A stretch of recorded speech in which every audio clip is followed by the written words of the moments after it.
സിനിമാമോഹമായി യാത്ര തിരിച്ച ഒരു പയ്യന്നൂരുകാരി. നെല്ലിക്കാംപോയി നൈറ്റ് റൈഡേഴ്സ് എന്ന സിനിമയിൽ മാത്യുവിന്റെ അമ്മ കഥാപാത്രമായി വേഷം ചെയ്ത പ്രേമല ചേച്ചി എന്നോടൊപ്പം. നമസ്കാരം. കുഞ്ഞൊക്കെ സുഖമുണ്ടോ ഇല്ലൊന്നും എനിക്കറിയേണ്ട ആവശ്യമൊന്നുമില്ല. ചേട്ടന് പണിയില്ല. നിങ്ങൾ ഇന്നലെയല്ലേ വാക്ക് പറഞ്ഞു, ഇന്നലെയല്ല പൈസ തരാൻ. ശരി ചേട്ടാ, നാളെ ഉറപ്പായിട്ട് എത്തിച്ചിരിക്കും. എന്റെ കുഞ്ഞൊക്കെ സുഖമല്ലേ? എന്റെ കുഞ്ഞൊക്കെ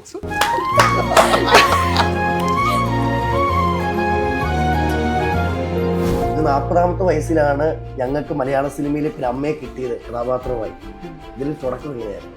ചേച്ചി ഒരു പെർഫോമൻസ് വീഡിയോ ചെയ്ത് അയക്ക്. അപ്പം ഞാൻ പറഞ്ഞു, സാർ അത് എൻ്റെ മക്കൾ സ്കൂളിൽ പോയിനി, അപ്പം അവർ വരട്ടെ, അപ്പോൾ വൈകുന്നേരം അയച്ചാൽ മതിയോ എന്ന് ചോദിച്ചു. അപ്പോൾ പറഞ്ഞു മതി ചേച്ചി. അപ്പം ഇവർ അച്ഛനും മക്കളും എന്നെ സുൽപ്പാക്കലയും സിനിമ ആരെ വിളിക്കോ എന്താണ്, കാരണം എൻ്റെ മോഹങ്ങൾ ആഗ്രഹങ്ങൾ ഞാൻ ഇവരോട് പറയുന്നില്ലല്ലോ അത്ര വരെ. ഭർത്താവോട് പറഞ്ഞു അദ്ദേഹം, പ്രേമിച്ച് അടിപൊളിയാ, അത് ആദ്യമായി ചെയ്യുന്നതെന്ന് അറിയില്ല. ഒരുപാട് ആഗ്രഹങ്ങൾ ഇവരൊക്കെ ഉള്ളിലുണ്ട്. പക്ഷെ എനിക്ക് മക്കളായി, ഭർത്താവായി, ഈ 4 ചുവരെ വിട്ടുപോകാൻ ഒരു മടി. ഇതെല്ലാം നല്ലതായിട്ട് ചേച്ചി നോക്കുന്നുണ്ട്, പ്ലസ് ആഗ്രഹത്തിന്റെ പുറകെ പോകുന്നുണ്ട്. ഇതെങ്ങനെ മാനേജ് ചെയ്യുന്നത്? അപ്പൊ രാവിലെ എണീച്ച് 6 മണിയാകുമ്പോൾ സെറ്റിലെത്തണം. അപ്പോൾ ഒരു 3-3:30 മണിയൊക്കെ ആകുമ്പോൾ എണീച്ച് പിന്നെ ഭക്ഷണമൊക്കെ ആക്കി, ചായ പലഹാരം ചോറ് കറിയൊക്കെ ആക്കി വെച്ച് 5-5:30 മണിയാകുമ്പോൾ ഭർത്താവ് കൊണ്ടുവിടും, അല്ലെങ്കിൽ മോൻ കൊണ്ടുവിടും. ഈ കൂടെ പഠിച്ച കൂട്ടുകാരികളൊക്കെ ഈ പടം കണ്ടിട്ട് വിളിക്കാറുണ്ടോ? എന്നോട് ചോദിച്ചാ, പ്രേമേ നീ ഇങ്ങനെ ചെയ്യും, ഇത് എപ്പോ നീ പണ്ട് പഠിക്കുമ്പോ ഒന്നും അറിയില്ലല്ലോ എന്ന് ചോദിച്ചാൽ അവരൊക്കെ അത്ഭുതപ്പെടുന്നപ്പോ. അമ്മവേഷം മാത്രം ചെയ്താൽ പോരാ, ഒരു നായികയെ വാങ്ങാം. ഗ്ലാമറിനൊന്നും കുറവൊന്നും ഇല്ല കേട്ടോ.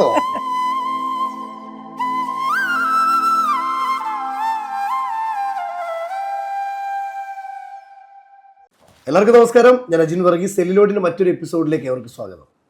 സിനിമാമോഹമായി യാത്ര തിരിച്ച ഒരു പയ്യന്നൂരുകാരി. നെല്ലിക്കാംപോയി നൈറ്റ് റൈഡേഴ്സ് എന്ന സിനിമയിൽ മാത്യുവിന്റെ അമ്മ കഥാപാത്രമായി വേഷം ചെയ്ത പ്രേമല ചേച്ചി എന്നോടൊപ്പം. നമസ്കാരം. നമസ്കാരം. എന്നാ അഭിനയമായിരുന്നു, തകർത്തു. ഞാൻ തുടക്കത്തിൽ സൂചിപ്പിച്ച പോലെ സിനിമാമോഹവുമായി അല്ലെങ്കിൽ സിനിമാ ഭ്രാന്തായി യാത്ര തിരിച്ചൊരു പയ്യന്നൂരുകാരിയല്ലേ. ഒരമ്മയാണ്, ഹസ്ബൻഡുണ്ട്, 2 കുട്ടികളുണ്ട്. അപ്പോൾ നമ്മളെല്ലാവരും ചോദിക്കുന്ന ഒരു ചോദ്യമുണ്ട്, ഈ വീട്ടുജോലിയും മക്കളെ നോക്കിയിട്ട് ഇതിനൊക്കെ സമയം എവിടെ നിന്നാണ് കിട്ടുന്നത്? 1, 2 ഇന്ന് 40ാമത്തെ വയസ്സിലാണ് ഞങ്ങൾക്ക് മലയാള സിനിമയിലേക്ക് ഒരു അമ്മയെ കിട്ടിയത് കഥാപാത്രമായി. ഇതിൽ തുടക്കം എങ്ങനെയായിരുന്നു? അതെനിക്ക് പണ്ടേ, അതായത് നമ്മളെ അവർ അറിയാൻ പ്രായത്തില് മനസ്സിലുള്ള ഒരു ആഗ്രഹമായിരുന്നു സിനിമയിൽ അഭിനയിക്കണം. കാരണം നമ്മൾ പണ്ട് കുട്ടികളായിരിക്കുമ്പോൾ നമ്മൾ സിനിമയൊക്കെ കാണുമ്പോൾ എനിക്കിത് ചെയ്യാൻ പറ്റും, എനിക്കിങ്ങനെ ചെയ്യണം, അങ്ങനെയൊക്കെ ആയിരുന്നു മനസ്സിൽ, വളരെ ചെറുതിൽ കുഞ്ഞായിരിക്കുമ്പോൾ. പക്ഷെ ഇതെങ്ങനെ ചെയ്യും, ആരോട് പറയും, എങ്ങനെയായിരുന്നു സിനിമ, അതൊരു വേറെ തന്നെ ഒരു ലോകമാണ്. അപ്പം നമുക്കത് ഒന്നും അറിയില്ല, ഒന്നും അറിയില്ല. കാരണം നമ്മൾ കഷ്ടപ്പെട്ട് ജീവിക്കുന്ന അച്ഛനും അമ്മയും ഒക്കെ നാടൻ പണിക്ക് പോകുന്ന നമ്മൾ 5 മക്കളാണ്. അപ്പം അങ്ങനെ അന്നന്നത്തെ ഉപജീവന മാർഗം കണ്ട് ജീവിക്കുന്ന ആൾക്കാരാണ്. അപ്പോൾ ഇതൊക്കെ മനസ്സിൽ വെക്കുക അല്ലാതെ വേറെ വഴിയില്ല. അതെൻ്റെ കുഞ്ഞു മനസ്സിൽ തോന്നിയതായിരിക്കാം പണ്ടേ. അപ്പോൾ ആരോട് പറഞ്ഞില്ല, ഷെയർ ചെയ്തില്ല, ഫ്രണ്ടുക്കളോട് പറഞ്ഞില്ല, ഒന്നും പറഞ്ഞില്ല. അതെൻ്റെ മനസ്സിൽ ഇങ്ങനെ കിടക്കുന്നു. അപ്പോൾ അങ്ങനെ ഒരു 18 വയസ്സ് 19 വയസ്സാകുമ്പോൾ വിവാഹം കഴിഞ്ഞു. അപ്പം ഭർത്താവ്, അപ്പോൾ അവിടുന്ന് കുറച്ച് കഴിയുമ്പോൾ മക്കളായി, 2 മക്കൾ, ഒരാണ് ഒരു പെണ്ണും. അപ്പോൾ പിന്നെ കുട്ടികൾക്ക് വേണ്ടി നമ്മൾ അമ്മമാർ അങ്ങനെയല്ല, അവരെ കാര്യങ്ങൾ നോക്കി ജീവിച്ചു. ഭർത്താവ് നല്ലൊരു ഭർത്താവ്. അപ്പോൾ അങ്ങനെ പോന്നു. എൻ്റെ ഈ ആഗ്രഹം എൻ്റെ മനസ്സിൽ തന്നെ ഉണ്ട്, ആരോട് ഷെയർ ചെയ്തില്ല, ഭർത്താവിനോടും പറഞ്ഞില്ല, ഒന്നും പറഞ്ഞില്ല. ഇതിങ്ങനെ, കാരണം ഇത് നടക്കൂലല്ലോ. കാരണം സിനിമ അതേ ഒരു ലോകം, അതെങ്ങനെ എത്തും, നമുക്ക് ആരുമായിട്ടൊരു പരിചയമില്ല, ഒന്നുമില്ല. അതുകൊണ്ട് ഞാൻ പറഞ്ഞില്ല. അപ്പോൾ ഇങ്ങനെ ഇപ്പോൾ ഒരു 40ാമത്തെ വയസ്സിൽ ആഗ്രഹം ഇപ്പൊ എനിക്ക് 44ാമത്തെ വയസ്സാവുന്നു. 40 വയസ്സിലാണ് ഞാൻ വരുന്നത്. പെട്ടെന്നൊരു ഓഡിഷൻ അറ്റൻഡ് ചെയ്തു. നമ്മളെ പയ്യന്നൂർ തന്നെ. പയ്യന്നൂർ എൻ്റെ പ്രോപ്പർ സ്ഥലം തായ്നേരി പറയും. അപ്പോൾ അവിടുന്ന് കുറച്ച് ദൂരം ഒരു ഓഡീഷനിൽ ഞാൻ കോൾ ചെയ്തു. കാസ്റ്റിംഗ് കോള് ആരും അറിയത്തില്ല, പറഞ്ഞില്ല. ഞാൻ അതിൽ വിളിച്ചു, ചോദിച്ചു, സാർ ഇങ്ങനെ ഒരു ഇത് കണ്ടിട്ടാണ് വിളിക്കുന്നത്. അപ്പോൾ എന്നോട് പറഞ്ഞു, ചേച്ചി ഒരു പെർഫോമൻസ് വീഡിയോ ചെയ്ത് അയക്ക്. അപ്പോൾ ഇതെങ്ങനെ വീഡിയോ ചെയ്യും, കാരണം ആര് മൊബൈല് ഒരാൾ പിടിച്ചിട്ടൊക്കെ ചെയ്യണമെങ്കിൽ അപ്പം ഞാൻ പറഞ്ഞു സാർ അത് എൻ്റെ മക്കൾ സ്കൂളിൽ പോയിനി അപ്പം അവർ വരട്ടെ അപ്പോൾ വൈകുന്നേരം അയച്ചാൽ മതിയോ എന്ന് ചോദിച്ചു. അപ്പോൾ പറഞ്ഞു മതി ചേച്ചി എന്ന് പറഞ്ഞു. അപ്പം വൈകുന്നേരം മോൻ വന്നപാടും മോനെ എങ്ങനെയുണ്ട്, അപ്പോൾ ഒന്ന് എനിക്ക് എടുത്തതാടാ എന്നൊക്കെ പറഞ്ഞു. അപ്പോൾ മോൻ എടുത്തു തന്നു. അപ്പോൾ എന്നാന്നൊരു ഐഡിയ ഇല്ല, എന്ത് ചെയ്യും അതൊന്നും പ്ലാൻ ചെയ്തിട്ടില്ല. ഞാൻ പറഞ്ഞു ഞാൻ എന്തെങ്കിലും ഒരു പറയാം, അപ്പം മോൻ എന്തെങ്കിലും അതിന് സപ്പോർട്ട് ചെയ്താൽ മതി എന്ന് പറഞ്ഞു. അപ്പം പെട്ടെന്ന് ഇങ്ങനെ ഒരു വാടക ചോദിക്കുന്ന ഒരു അത് പെട്ടെന്നൊരു മനസ്സിൽ വന്നൊരു കാര്യം. അപ്പോൾ മോൻ വന്നിട്ട് പറഞ്ഞു ചേച്ചി നിങ്ങൾ വാടക തരാതെ കുറേ ആയല്ലോ, ഞാൻ ഇന്നലെയും വന്നിട്ടേ ചേട്ടൻ ഇവിടെ പോയി, ചേട്ടൻ വിളിച്ചാൽ ഫോൺ എടുക്കുന്നില്ല, അങ്ങനെയുള്ള ഒരു ഇത് ചോദിച്ചു. വാടക കൊടുക്കാത്തതുകൊണ്ട് വാടക മുതലാളി വന്ന് ചോദിക്കുക ഞങ്ങൾക്ക് വേണ്ടി ഒന്ന് ചെയ്ത് കാണിക്കാവോ? നമുക്ക് നോക്കാന്നേ. അപ്പോൾ ചോദിക്കുക മുതലാളിയായിട്ട് എന്തോ ചേച്ചിന്ന് വിളിക്കണോ അതോ എന്ത് വിളിക്കാം, ഈ മുഖത്ത് നോക്കിട്ട് എങ്ങനെ വിളിക്കാന്നൊന്നും വേറെ വാടക ഒന്നുമില്ലല്ലോ. നാളെ തരാം, എന്തായിട്ട് നാളെ തരും. ഇത്രയും ദിവസമായിട്ട് നിങ്ങൾക്ക് തരാൻ പറ്റിയില്ല, പിന്നെ എന്തു ചെയ്ത്? കുഞ്ഞൊക്കെ സുഖമില്ല. കുഞ്ഞിന് സുഖമുണ്ടോ ഇല്ലയൊന്നും എനിക്കറിയേണ്ട ആവശ്യമൊന്നുമില്ല. ചേട്ടന് പണിയില്ല കുറേ ദിവസമായി, നാളെ എന്തായിട്ട് തരും. ചേട്ടന് പണിയുണ്ടോ ഇല്ലയോന്ന് എനിക്കറിയേണ്ട ആവശ്യമുണ്ടോ? ഇതിപ്പോ വെട്ടിക്കേറി കിടക്കാൻ തുടങ്ങിയിട്ട് എത്ര നാളാ ഇത്? എന്റെ കുഞ്ഞൊക്കെ സുഖമല്ല എൻ്റെ. നാളെ എന്തായിട്ടും നാളെ അല്ല, നിങ്ങൾ ഇന്നലെ അല്ലേ വാക്ക് പറഞ്ഞു, ഇന്നലെ എന്നാ പൈസ തരാഞ്ഞേ? ശരി ചേട്ടാ, നാളെ ഉറപ്പായിട്ട് എത്തിച്ചിരിക്കും. ഞാൻ വേറെ ആളോട് ചോദിച്ചിട്ടുണ്ട്, കുഞ്ഞൊക്കെ സുഖമില്ല എനിക്കാണ്. ചേട്ടൻ ഇപ്പൊ പണിക്ക് പോയതാണ്, അതാണ് വിളിച്ചിട്ട് ഫോൺ എടുക്കാതെ. അപ്പൊ ഒന്നും വിചാരിക്കല്ല, കുഞ്ഞൊക്കെ ഞാൻ ഇതുപോലെ കരഞ്ഞുപോയി ആ ഒരു സമയത്ത്, എന്താന്നറിയില്ല. സോറി. അപ്പൊ നമുക്ക് എത്തപ്പെടാൻ പറ്റുമേ. അപ്പൊ അത് എന്തോ ചെയ്യുമ്പോ എനിക്ക് അങ്ങനെ ഒരു കണ്ണ് നനഞ്ഞു പോയി. പക്ഷെ എന്താ അത് ചെയ്തെന്ന് എനിക്കറിയില്ല. ചെറിയൊരു വീടാണെങ്കിലും വാടകക്ക് നിൽക്കേണ്ടി വന്നിട്ടില്ല ഇത്ര വരെ. അപ്പൊ പെട്ടെന്ന് അതൊരു കണ്ടന്റ് എടുത്തതാ, ഒരു തോന്നല അത് ചെയ്യാം. കാരണം വേഗം എടുത്ത് പെർഫോമൻസ് വീഡിയോ അയച്ചു കൊടുക്കേണ്ട ഒരു വേവലാതിയായിരുന്നു. അപ്പൊ എന്തെങ്കിലും ഒന്ന് ചെയ്യണ്ടേ. അപ്പൊ ഞാനിങ്ങനെ മോനോട് പറഞ്ഞതാ, നീ ഒരു വാടക മുതലാളിയായിട്ട് വന്ന് ചോദിക്കുന്ന ഒരിത് പറ. അപ്പോൾ ഞാനിങ്ങനെ കരഞ്ഞപ്പോൾ മോൻ തന്നെ അല്ലാതായി പോയി. അപ്പം അങ്ങനെ അത് അയച്ചു കൊടുത്തു. അയച്ചു കൊടുത്തപ്പോൾ ചേച്ചി കൊള്ളാലോ എന്ന് പറഞ്ഞു. അപ്പോൾ വളരെ സന്തോഷമായി. പിന്നെ അത് എന്നിട്ടാണ് ഞാൻ വീട്ടിൽ ഭർത്താവോട് പറയുന്നത്. ഭർത്താവ് പണിക്ക് പോയിട്ട് വന്നിട്ട് ആ സമയത്ത് മോൻ സ്കൂളിൽ നിന്ന് വന്നിട്ട് അപ്പോൾ അത് പറഞ്ഞു, രാത്രി പറഞ്ഞു. അപ്പോൾ ഇവർ അച്ഛനും മക്കളും എന്നെ സ്വീപ്പാക്കലയും സിനിമ ആരെ വിളിക്കോ എന്താന്ന്, കാരണം എൻ്റെ മോഹങ്ങൾ ആഗ്രഹങ്ങൾ ഞാൻ ഇവരോട് പറയുന്നില്ലല്ലോ അത്ര വരെ.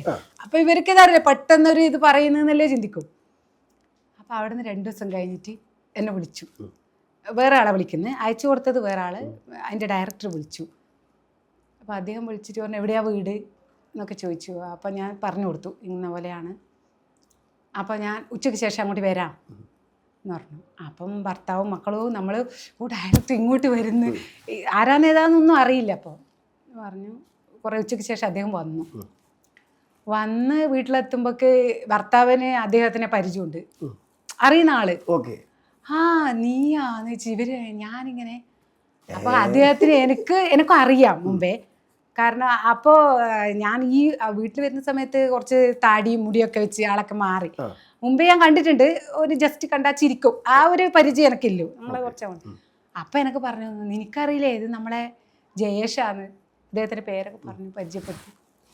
അപ്പോൾ പറഞ്ഞു ചേച്ചി നാളെ വിജയേട്ടാ സ്റ്റുഡിയോയിലേക്ക് വാ, അദ്ദേഹത്തിന് സ്റ്റുഡിയോ ഉണ്ട്. അപ്പോൾ അവിടത്തേക്ക് പോയി നമ്മൾ ഞാൻ ഭർത്താവും കൂടെ പോയി. അവിടെ പോയിട്ട് ഒരു ഇത് സെൻറ്റൻസ് തന്ന് അത് ചെയ്യാൻ വേണ്ടി പറഞ്ഞു. അപ്പോൾ അത് ചെയ്തു. 1-2 പ്രാവശ്യം നോക്കി ചെയ്തപ്പോൾ ഓക്കെ ആണ്. അപ്പോൾ ഇന്ന ദിവസം വാ എന്ന് പറഞ്ഞു. അപ്പോൾ അദ്ദേഹത്തിൻ്റെ ഒരു വീടുണ്ട്. അപ്പോൾ അവിടുന്ന് അതിൻ്റെ സെലക്റ്റായ കഥാപാത്രങ്ങളെല്ലാം കൂടി ഒരു വൈകുന്നേരം വരെ ഒരു ക്യാമ്പ് പോലെ ആ കഥാപാത്രം ചെയ്യേണ്ട ഇതൊക്കെ പഠിപ്പിക്കാനായിട്ട് അതൊക്കെ ചെയ്ത് നോക്കി ഓക്കെ ആയി.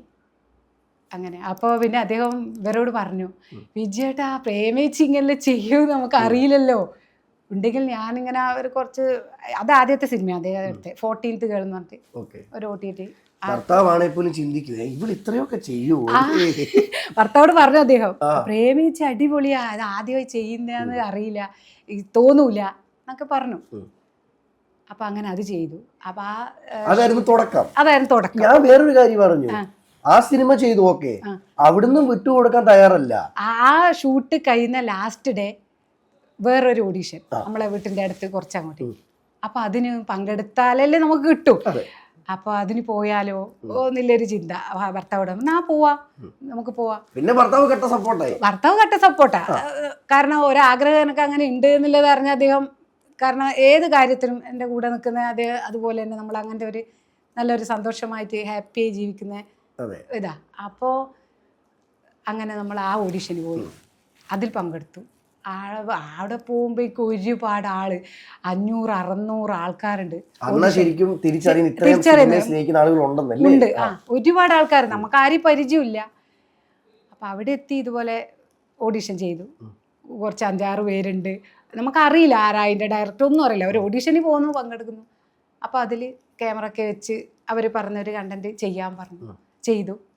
അവിടെ നമ്മൾ തിരിച്ചു വന്നു. നമ്മളെ ഫോൺ നമ്പറും പേരൊക്കെ അവിടെ എഴുതി വന്നു. ആടുന്നൊരു 3-4 ദിവസം കഴിയുമ്പോൾ വിളിച്ചു, ചേച്ചി സെലക്ട് ആയിട്ടുണ്ട്, അപ്പോൾ 2 ദിവസത്തെ ക്യാമ്പ് ഉണ്ടാവും, പങ്കെടുക്കണം എന്ന് പറഞ്ഞു. ഡേറ്റ് പറഞ്ഞു. അപ്പോൾ വളരെ സന്തോഷം.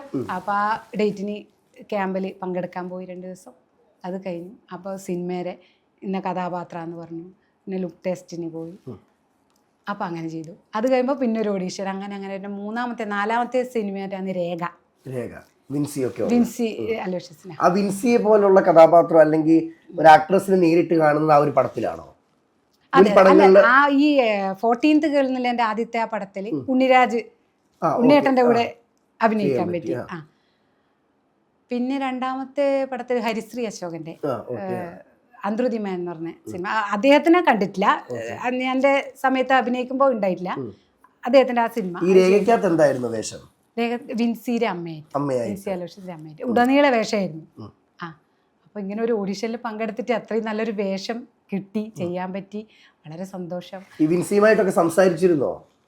വിൻസിയായിട്ട് നമ്മൾ ഇടവേള കിട്ടുമ്പോ ഒക്കെ കുറച്ച് ഇങ്ങനെ സംസാരിക്കും. വിൻസി എന്ത് പറഞ്ഞു? ചേച്ചി സൂപ്പറാണ്, ചേച്ചി ഇത് 2ാമത്തെ 3ാമത്തെ പടാന്ന് പറയൂല എന്നൊക്കെ പറയും. പിന്നെ അതിലൊക്കെ ഒരു കരയുന്ന സീനൊക്കെ ഉണ്ട്, ഭർത്താവ് മരിച്ചിട്ട് ആ സിനിമയിൽ. അപ്പോൾ അതൊക്കെ ആ സീനൊക്കെ എടുത്തിട്ട് ജിതിനായിരുന്നു എൻ്റെ സംവിധായകൻ. ചേച്ചി അടിപൊളി പറഞ്ഞ കയ്യൊക്കെ തന്നു. അതൊക്കെ കേട്ടപ്പോൾ ഭയങ്കര സന്തോഷം. ഭയങ്കര നിഷ്കളങ്കം. അതാണ് ചേച്ചിയുടെ ഒരു വിജയം. അങ്ങനെ ആ പടത്തിന് ശേഷം പിന്നീട് ഓഡിഷന് പോയി. ഇപ്പൊ സിനിമ കഴിഞ്ഞ് പിന്നെ 1-2 വർഷം, 1 വർഷമൊക്കെ കഴിഞ്ഞിട്ട് അത് റിലീസാവുന്നത്. അപ്പൊ നമ്മളിങ്ങനെ ട്രൈ ചെയ്ത് ഓരോരോ ഓഡിഷൻ. ഈ കാളിയൻ എന്ന് പറഞ്ഞ ഒരു ഓഡിഷൻ ഉണ്ടായിരുന്നു കൊച്ചിയിൽ. അതിന് ഈ പറഞ്ഞ നമ്മൾ രാത്രി, അതായത് 10-2 മണിക്ക് അങ്ങനെയൊക്കെ വണ്ടി കയറി, നമ്മൾ 3 മണിക്ക് ഇവിടെ എത്തി കൊച്ചിയിൽ. അപ്പം തലേന്ന് നമ്മളവിടെ ഓഡിഷന് പോകുന്ന കുറച്ച് ആൾക്കാരുണ്ടായിരുന്നു, കുറച്ച് ചേച്ചിമാര്, ഫ്രണ്ടുക്കള്, ചേട്ടന്മാര്, നമ്മളവിടെ പരിസരങ്ങൾ അറിയുന്ന. അപ്പം ഈ 3-4 ഓഡിഷന് പോയിട്ട് നമ്മൾ കുറച്ച് ആൾക്കാരുമായിട്ട് ഒരു കണക്ഷൻ ഉണ്ടല്ലോ. അപ്പൊ നമ്പർ മേടിച്ച് നമ്മളൊരു ഗ്രൂപ്പൊക്കെ ഉണ്ട്. അപ്പൊ നമ്മളെല്ലാവരും കൂടെ അങ്ങനെ ഒന്നിച്ച് പോയി. അപ്പോൾ 2 മണി 3 മണിയായിട്ടാകുമ്പോൾ നമ്മൾ കൊച്ചിയിലെത്തി. പോയപാട് നമ്മൾ പേരെഴുതി വെച്ചു. അപ്പോൾ അവിടെ ഈ 3000-3500 പേര് ഓഡീഷന്. അപ്പോൾ എല്ലാം മൊത്തം കാസർഗോഡ് വരെ ഇല്ല, എല്ലാ ജില്ലകളിൽ നിന്നും ആൾക്കാരുണ്ട്. അപ്പോൾ അതിൽ പങ്കെടുത്തു. അപ്പോൾ അതിൽ സെലക്ട് ആയി എന്ന് പറഞ്ഞിട്ട് വിളിച്ചു. ഒരു കുറച്ച് ദിവസം കഴിഞ്ഞപ്പോൾ ഏകദേശം എല്ലാം ചെയ്തതെല്ലാം സെലക്ട് ആയിട്ടുണ്ട് തോന്നുന്നു. അപ്പം അത് അന്നേരം പിന്നെ അത് നടന്നിട്ടില്ല. അപ്പം അതൊക്കെ ഭയങ്കര സന്തോഷം. ഇത്രയും ആൾക്കാരെടുക്കുന്ന നമ്മൾ ഓഡീഷൻ ചെയ്ത് സെലക്റ്റായി പറയുന്നത് തന്നെ വലിയൊരു കാര്യം. അപ്പം അങ്ങനെ പിന്നെ ഇങ്ങനെ ഓഡീഷന് പോയി ഇന്നിപ്പോൾ നൈറ്റ് റൈഡേഴ്സിൽ മാത്യുവിൻ്റെ അമ്മയായി ചെയ്തു. എനിക്ക് ഭയങ്കര ഇഷ്ടമുള്ളൊരു നടനാണ് മാത്യു. ആ തണ്ണീർമത്തയിലൊക്കെ അതൊക്കെ ഞാൻ ഏത് സിനിമ വേറെ ഉണ്ടെങ്കിലും കണ്ടതാണെങ്കിലും വീണ്ടും കാണും, റിപ്പീറ്റ് ആയിട്ട് കാണാൻ തോന്നുന്നു. അത്രയ്ക്ക് ഇഷ്ടമുള്ളൊരു. അപ്പോൾ പെട്ടെന്ന് മാത്യുവിൻ്റെ അമ്മയായിട്ട് ചെയ്യുന്ന പറയുമ്പോൾ അത്ര വരെ കുറച്ച് നായികമാരെ അമ്മയെ ചെയ്തു, വ്യത്യസ്തമായ കഥാപാത്രങ്ങൾ ചെയ്തു. വിൻസിയുടെ അമ്മയെ ചെയ്തു, അനഘാനാരായണൻ്റെ അമ്മ അൻപോട് കൺമണിയിൽ, അർജുൻ അശോകന്റെ ഒരു മകന്റെ അമ്മയായിട്ട് ചെയ്യുന്ന ഫസ്റ്റ് ടൈം. എങ്ങനെയുണ്ടായിരുന്നു എക്സ്പീരിയൻസ്? എല്ലാവരുമായിട്ട് നമ്മൾ നല്ല ഒരു എന്താ പറയാ, എല്ലാവരും ഒരു സപ്പോർട്ട്, എല്ലാവരും ഫ്രീ ആയിട്ട്, നമുക്കൊരു ടെൻഷനും ഇല്ലാതെ. നൗഫൽക്കൊക്കെ പറഞ്ഞാൽ ഇത് മതി വരില്ല, കാരണം ഇത്രയും നല്ലൊരു വേഷം എന്നെ ഭദ്രമായി ഏൽപ്പിച്ചു. അത് ആ ഭദ്രമായിട്ട് ഞാനും ചെയ്തു. അപ്പൊ എല്ലാരും ഇപ്പൊ സിനിമ കണ്ട് ആൾക്കാരും ഫ്രണ്ടുകളൊക്കെ വിളിച്ച് ചേച്ചി നന്നായിട്ടുണ്ട് എന്നൊക്കെ പറയുന്ന കേൾക്കുമ്പോ നമുക്ക് വളരെ ചെലവൊന്നുമില്ലേ? ചെലവ് വേണം. ഫുഡ് വെച്ച് എന്താന്ന് വെച്ചാ ചോദിച്ചത്. ഈ നമ്മുടെ മാത്യൂസിനെ എടുത്ത് നോക്കുമ്പോ മലയാളികൾക്ക് എന്നും ഒരു അഭിമാനമാണ്. കാരണം വിജയ് എന്ന് പറയുന്ന നമ്മുടെ നടപടിയുടെ മകനായിട്ട് അഭിനയിക്കുമ്പോഴും പിന്നീട് വന്ന് ഈ സെറ്റിലോട്ടാ എന്തോ വേണം ഇതിനപ്പുറം ഭാഗ്യം, മഹാഭാഗ്യം. അത്ര സത്യം കേട്ടോ. ഈ ക്യാമറയ്ക്കൊക്കെ മുന്നിൽ വന്ന് നിൽക്കുമ്പോളേ ഒരുപാട് ആൾക്കാർ നമ്മളെ തന്നെ നോക്കി നിൽക്കും, ഇവളെ ഏതാ, അല്ലെങ്കിൽ പുതുതായിട്ട് വന്നതാണല്ലോ. അപ്പോൾ ഈ പേടിയോ ഭയമോ ഒന്നുമില്ല? പേടി ഉണ്ടോന്ന് ചോദിച്ചാല് ഉണ്ട്. കാരണം എപ്പോഴും നമുക്കൊരു ഏത് സിനിമ ചെയ്യുമ്പോ ഒരു ആദ്യം ഒരു ഈശ്വര നന്നാവണേ എന്നൊരു പ്രാർത്ഥനയോടെ നമ്മ തുടങ്ങും. ഓരോ സെറ്റിലും ഓരോ ആൾക്കാര്. അപ്പൊ പിന്നെ അത് ചെയ്യാൻ തുടങ്ങി നമ്മൾ ആ ക്യാരക്ടറിലേക്ക് മാറുമ്പോ ട്രാക്കിലോട്ട് വന്നാൽ പിന്നെ നമുക്ക് അത് എത്ര ഭംഗിയാക്കാം നമ്മള് എന്നില്ല ചിന്തയാ. പിന്നെ നമ്മൾ വേറെ ഒന്നും ചിന്തിക്കൂല. അങ്ങനെയല്ല, പേടിയുണ്ട്. അത് എപ്പോഴും ഏത് സെറ്റിലെത്തിയാലും നമ്മൾ ആദ്യം ഒരു 1-2 ദിവസം ഒരു ടെൻഷനായിരിക്കും, എങ്ങനെ ആയിരിക്കും, എന്താണ് ഒരാളെ പെരുമാറ്റം എങ്ങനെയാണ്. പക്ഷെ ദൈവം സഹായിച്ചിട്ട് ഇത്രയും സിനിമ ചെയ്തതിലും എല്ലാറ്റിലും ഒരു മോശം അനുഭവം എനിക്ക് ഉണ്ടായിട്ടില്ല. അഭിമാനത്തോടെ പറയാൻ പറ്റും. എന്റെ കൂടെയുള്ളവരെല്ലാം എന്നെ ചേർത്ത് പിടിച്ചിട്ടേ ഉള്ളൂ. അത്രേ ഉള്ളൂ. ഇപ്പോഴും എവിടെയും കാണുമ്പോൾ പ്രേമിച്ചി എന്നുള്ളൊരു വിളി, അതൊരു ഭയങ്കര സന്തോഷം തരുന്നൊരു കാര്യം. മലയാള സിനിമയിലേക്ക് പ്രേമേച്ചി എന്ന് പറയുന്നൊരു പേര് ഇനി ലോകം അറിയപ്പെടട്ടെ കേട്ടോ. സന്തോഷം. ഒത്തിരി ആഗ്രഹിക്കുന്നു. പക്ഷെ അമ്മവേഷം മാത്രം ചെയ്താൽ പോരാ, ഒരു നായികയെ വാങ്ങാം. ഗ്ലാമറിനൊന്നും കുറവൊന്നും ഇല്ല കേട്ടോ. കരച്ചിൽ വിടണം. ഞങ്ങക്ക് നായികയായിട്ടൊക്കെ വേണം. ഇനി ചെയ്യാം. അമ്മയായിട്ട് വേണം, നായികയായിട്ട് വേണം, ചേച്ചിയായിട്ട് വേണം. ഇനി ഒരുപാട് കഥാപാത്രങ്ങള് പ്രേമേച്ചിയോട് കാണാൻ ആഗ്രഹിക്കുന്നു. അതെല്ലാം സാധിക്കട്ടെ. നമ്മളിപ്പോ അഭിഹിതം എന്ന സിനിമയില് ഉണ്ണിരാജിന്റെ ഭാര്യയായിട്ട് ചെയ്തു. അങ്ങനെ വ്യത്യസ്തമായി ചെയ്തു. കുറച്ച് അമ്മ വേഷം അതും ചെയ്തു. അങ്ങനെ പോകുന്നു. ഈ കൂടെ പഠിച്ച കൂട്ടുകാരികളൊക്കെ ഈ പടം കണ്ടിട്ട് വിളിക്കാറുണ്ടോ? എന്നോട് ചോദിച്ചാ, പ്രേമേ നീ ഇങ്ങനെ ചെയ്യും, ഇത് എപ്പോ നീ പണ്ട് പഠിക്കുമ്പോ ഒന്നും അറിയില്ലല്ലോ എന്ന് ചോദിച്ചാൽ അവരൊക്കെ അത്ഭുതപ്പെടുത്തിപ്പോ. അതൊക്കെ അങ്ങനെയൊക്കെ കേൾക്കുമ്പോ ഭയങ്കര സന്തോഷല്ലേ? അതെ, സന്തോഷം. പക്ഷെ എന്നാലും പഠിക്കുന്ന സമയത്ത് നീ ഒന്നും ചെയ്തില്ലല്ലോ. ഒരു നാടകത്തിൽ ഞാൻ ഇത്ര വരെ ചെയ്തിട്ടില്ല, ഒന്നും ചെയ്തിട്ടില്ല. അപ്പൊ ഇത്രയും ഇത് നിന്റെ മനസ്സിലുണ്ടോ, നീ എന്തുകൊണ്ടത് അന്ന് ചെയ്തില്ല, പറഞ്ഞില്ല, ആരും അറിഞ്ഞില്ല എന്നൊക്കെയില്ലേ. ഇത് പറയുമ്പോൾ എനിക്ക് ഏറ്റവും കൂടുതലൊരു അഭിമാനം തോന്നുന്ന ഒരു കാര്യം എന്താന്ന് വെച്ചാലേ, കൊച്ചിലെ മുതൽ ആഗ്രഹമുണ്ട്, മനസ്സിൽ സൂക്ഷിക്കുന്നു, വിവാഹം കഴിക്കുന്നു. ഒരു പക്ഷെ ഭർത്താവിനോട് പറഞ്ഞ ഭർത്താവ് സാധിച്ചു തരും. കാരണം തുടക്കം മുതലേ ഭർത്താവ് എല്ലാത്തിനും സപ്പോർട്ടാണല്ലോ. അപ്പോഴും ചേച്ചിയുടെ മനസ്സിൽ പറയാനുള്ള സമയമായിട്ടില്ല. പക്ഷെ സമയമായി പറഞ്ഞു, ഫാമിലി ചേർത്ത് പിടിച്ചു. ഇപ്പോൾ ചേച്ചിയാണെങ്കിൽ പോലും ചിന്തിച്ചിട്ടുണ്ടല്ലോ, ഭർത്താവാണെങ്കിലും വീട്ടുകാരാണെങ്കിലും സപ്പോർട്ട് ഇല്ലെങ്കിൽ നമുക്കൊന്നും എത്തപ്പെടാൻ പറ്റൂല. ഇല്ല, എത്തപ്പെടാൻ പറ്റില്ല. നമുക്ക് ഏത് വർക്ക് ചെയ്യുമ്പോൾ അതിനൊരു സമാധാനം സന്തോഷം വേണമല്ലോ. അപ്പോ ഭർത്താവ് എന്റെ കൂടെ വരും. ചേട്ടന്റെ പേരെന്തുവാ? വിജയൻ ചേട്ടാ, താങ്ക് യു. ഈ മക്കളൊക്കെ സ്കൂളിൽ പോകുമ്പോ അഭിമാനമാണോ ഇന്ന്? ടീച്ചറോട് ചോദിക്കും. മക്കളൊക്കെ പറയും, അമ്മയോട് പറയണം നന്നായിട്ടുണ്ട്, ചോദിച്ചിനി പറയണം എന്നൊക്കെ പറയും. ഈ മക്കൾക്ക് ഇതുപോലെ ആഗ്രഹങ്ങളുണ്ടോ? സിനിമ അങ്ങനെ ഇല്ല. ഒരിക്കൽ എൻ്റെ കൂടെ മോൻ ഒരു ഓഡീഷന് വന്നപ്പോൾ അപ്പോൾ എന്നോട് ചെയ്യാൻ പറഞ്ഞൊക്കെ. അപ്പോൾ ഈ മോനെ കണ്ടപ്പോൾ അവർ പറഞ്ഞു, ചേച്ചി മോൻ ഇതിലൊരു വേഷം കൊടുക്കാം, ചെയ്യാൻ പറ്റുമെന്ന് നോക്കാം. ഞാൻ മോനെ വിളിച്ചു, ഓഡിഷൻ ചെയ്തു. അവന് ചെയ്യണമെങ്കിൽ ചെയ്യാ, ഇല്ലെങ്കിൽ വേണ്ട, അങ്ങനെയല്ല. ഒരു പഠിത്തത്തിൽ ശ്രദ്ധിക്കാനായിരിക്കും, എന്നാലും കൂടുതൽ അത് ചെയ്യണം എന്നുള്ളൊരു വിട്ടേക്കുവാ. അവന്റെ ഇഷ്ടം. അപ്പൊ ഇനി ആരെങ്കിലും ഓഡീഷന് പോകുമ്പോളേ മകൻ ഇതുപോലെ അഭിനയിക്കാൻ ചാൻസ് ഉണ്ട് ചേച്ചി എന്ന് പറയുമ്പം എന്നെ ഒരു മോനായിട്ട് കാണണേ കേട്ടോ. വരാം, പറഞ്ഞെത്തും. ഇനി ഇപ്പൊ എടുത്തു പറയേണ്ട ഒരു കാര്യമുണ്ട്. ഇന്ന് 4 ചുവരിൻ്റെ അകത്ത് അടുക്കളയിലാണ് എല്ലാ അമ്മമാരും ഒതുങ്ങിക്കൂടുന്നത്. അവർക്ക് പുറലോട്ട് പോകാനും ഒരുപാട് എൻജോയ് ചെയ്യാനും. ഇപ്പൊ ചേച്ചിയെ കാണുമ്പം ഇന്നും എൻ്റെ അമ്മയൊക്കെ എനിക്ക് ഓർമ്മ വരുന്നത്, ഒരുപാട് ആഗ്രഹങ്ങൾ ഇവരൊക്കെ ഉള്ളിലുണ്ട്. പക്ഷെ എനിക്ക് മക്കളായി, ഭർത്താവായി, ഈ 4 ചുവരെ വിട്ടുപോകാൻ ഒരു മടി. ഇതെല്ലാം നല്ലതായിട്ട് ചേച്ചി നോക്കുന്നുണ്ട്, പ്ലസ് ആഗ്രഹത്തിന്റെ പുറകെ പോകുന്നുണ്ട്. ഇതെങ്ങനെ മാനേജ് ചെയ്യുന്നത് എങ്ങനെയാ? ഇതെന്ന് പറഞ്ഞാൽ നമുക്ക് ഇവരെ കുടുംബത്തിന് സപ്പോർട്ട് ഉണ്ടല്ലോ, അത് വലിയൊരു കാര്യം. അപ്പം നമുക്ക് ഈ ദൂരമൊക്കെ ഷൂട്ട് വരുമ്പോൾ എറണാകുളത്ത് ഇങ്ങനെയൊക്കെ ഷൂട്ട് വരുമ്പോൾ നമുക്ക് ഒറ്റയ്ക്ക് പോയി നിൽക്കാൻ പറ്റൂല. കാരണം ഒന്നാമത് അറിയാതെ സ്ഥലം ആദ്യമായിട്ടൊക്കെ പോകുമ്പോൾ ഭർത്താവ് വരും, ഇപ്പോൾ എപ്പോഴും വരും, ഞാൻ ഒറ്റയ്ക്ക് പോയിട്ടേ ഇല്ല. അങ്ങനെയല്ല, അവരുണ്ടല്ലോ എൻ്റെ കൂടെ. ഭർത്താവിന് പാചകം ഇതൊക്കെയാണ് ജോലി, അപ്പോൾ എല്ലാ സമയത്തും ഉണ്ടാവില്ല. ഉണ്ടെങ്കിലും എനിക്ക് വേണ്ടി അത് ഒഴിവാക്കിയിട്ട് വരും. പിന്നെ മോൻ ലീവില്ല സമയത്ത് മോൻ വരും. അപ്പോൾ അവരൊന്നിച്ചുണ്ട്. അപ്പോൾ നമ്മൾ നാട്ടിൽ തന്നെ ഷൂട്ടാകുമ്പോൾ രാവിലെ പോയിട്ട് സന്ധ്യയാകുമ്പോൾ വരാൻ പറ്റും. അപ്പോൾ രാവിലെ എണീച്ച് 6 മണിയാകുമ്പോൾ സെറ്റിലെത്തണം. അപ്പോൾ ഒരു 3-3:30 മണിയൊക്കെ ആകുമ്പോൾ എണീച്ച് പിന്നെ ഭക്ഷണമൊക്കെ ആക്കി, ചായ പലഹാരം ചോറ് കറിയൊക്കെ ആക്കി വെച്ച് 5-5:30 മണിയാകുമ്പോൾ ഭർത്താവ് കൊണ്ടുവിടും, അല്ലെങ്കിൽ മോൻ കൊണ്ടുവിടും. കാരണം വൈകുന്നേരം നമ്മൾ വരുമല്ലോ. അപ്പോൾ അങ്ങനെ എന്താ പറയുക, ദൈവത്തിൻ്റെ ഒരു അനുഗ്രഹം നമുക്ക് എല്ലാം ഒന്നിച്ച് കൊണ്ടുപോകാൻ പറ്റുന്നത്. നടന്നല്ലോ അല്ലേ?